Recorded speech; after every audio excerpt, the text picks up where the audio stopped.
दोस्तों, इस कहानी की शुरुआत होती है एक बिजनेसमैन से जो अपने बिजनेस को लेकर काफी चिंता किया करता था कि क्या होगा आगे आने वाले कल में और कैसे काम आगे बढ़ेगा और उनके इस व्यवसाय को उनका बच्चा संभाल पाएगा या नहीं।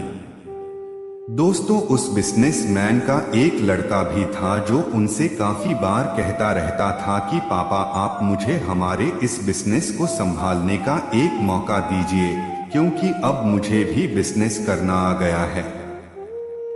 लेकिन वो व्यक्ति कभी भी अपने बेटे को मौका नहीं देता। दोस्तों, एक दिन इस बिजनेसमैन को दिल का दौरा पड़ जाता है और इसके चलते उनको हॉस्पिटल में भर्ती किया जाता है। जैसे ही ये खबर उनके बेटे को पता चलती है, उनका बेटा दौड़कर के हॉस्पिटल में पहुंचता है। बेटा हॉस्पिटल में पहुंचने के बाद उसने ये देखा कि उसके पापा अब एडमिट है और डॉक्टर्स ने उससे ये कहा कि आपके पापा अब पहले से थोड़ा ठीक है और धीरे धीरे करके वे अब रिकवर हो जाएंगे। फिर उस लड़के ने अपने एक दोस्त को कॉल करके वहां पर बुला लिया। फिर उसका दोस्त वहां पर आता है और उससे पूछता है कि क्या हुआ भाई।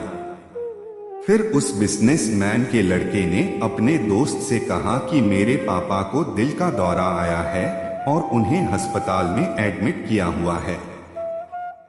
इसके बाद उस बिजनेसमैन का लड़का अपने दोस्त से कहता है कि चल ना, जरा बाहर चल के आ जाते हैं, बहुत देर हो गई है इधर। और फिर वो दोनों अस्पताल से बाहर चले जाते हैं। जब वो दोनों अस्पताल से बाहर निकले तब उनको एक आइसक्रीम वाला दिखाई देता है। फिर उस बिजनेसमैन के लड़के ने अपने दोस्त से कहा है कि भाई आ जाओ, आइसक्रीम खाते हैं।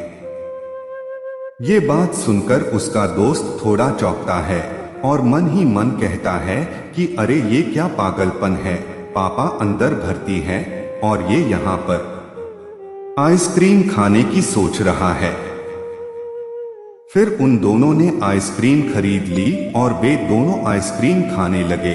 लेकिन उसका जो दोस्त था ना, उससे ये रहा नहीं गया और उसने अपने दोस्त से पूछ लिया कि भाई, मुझे समझ नहीं आ रहा है कि तुम्हारे बिजनेस का आगे क्या होगा और तुम्हारे पापा की तबीयत भी ठीक नहीं है और तू यहाँ आइसक्रीम खा रहा है, मुझे कुछ समझ में ही नहीं आ रहा है।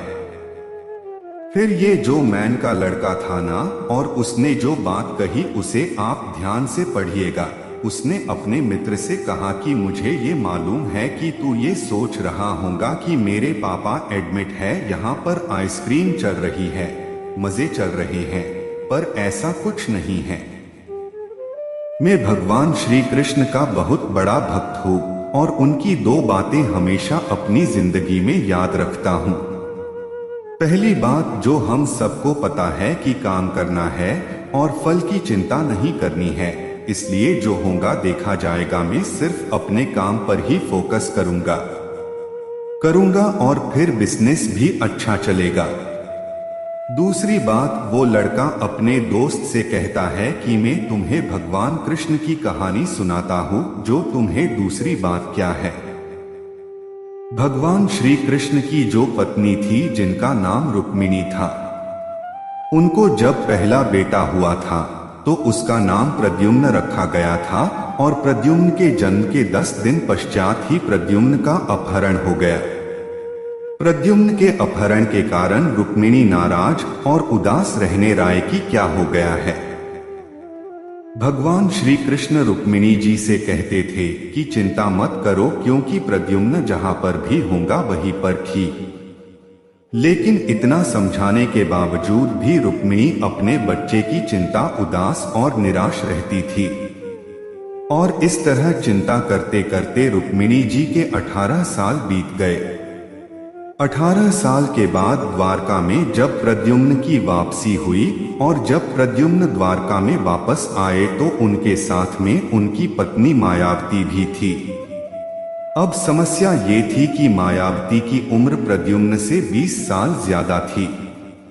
वहां रुक्मिणी पहले तो खुश हुई कि बच्चा वापस आ गया, और फिर दुखी हो गई क्योंकि इतनी बड़ी लड़की से शादी की इसलिए। रुक्मिणी फिर से भगवान श्री कृष्ण से जाकर कहने लगी कि ये क्या हो गया। फिर भगवान श्री कृष्ण जी ने माँ रुक्मिणी जी से कहा कि जो हो गया है उसको स्वीकार कर लो और आगे बढ़ो और चिंता मत करो। लेकिन माँ रुक्मिणी ये कह रही थी कि बड़ी लड़की से शादी क्यों कर ली और ये ही लड़की मिली थी क्या, और इस बात को स्वीकार नहीं कर पा रही थी। इसके कारण 8 साल तक माँ रुक्मिणी जी दुखी और निराश रही और 8 साल के बाद रुक्मिणी जी ने ये स्वीकार कर लिया कि प्रद्युम्न जो यह शादी करी थी वो ठीक है और इसके लिए ज्यादा चिंता करने की जरूरत नहीं है, और उस शादी को उन्होंने स्वीकार कर लिया। दोस्तों, एक तरीके से माँ रुक्मिणी जी ने अपने जिंदगी के 26 साल उदासी में बिता दिए।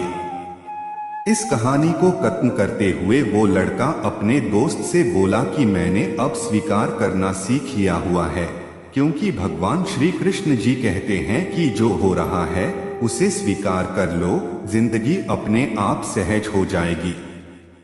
दोस्तों, ये छोटी सी कहानी जो हमें 2 बड़ी बातें सिखाती है और यही बातें मैं आपके साथ शेयर करना चाहता था कि हमारी जिंदगी में जो कुछ भी घटता है उसे स्वीकार करना सीख लीजिए और फिर जिंदगी अपने आप सहज हो जाएगी।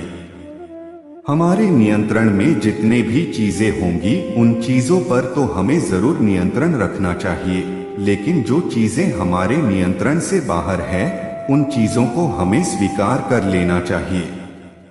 अगर हमने स्वीकार नहीं किया तो हमें भी माँ रुक्मिणी की तरह बहुत सालों तक उदास रह जाएंगे।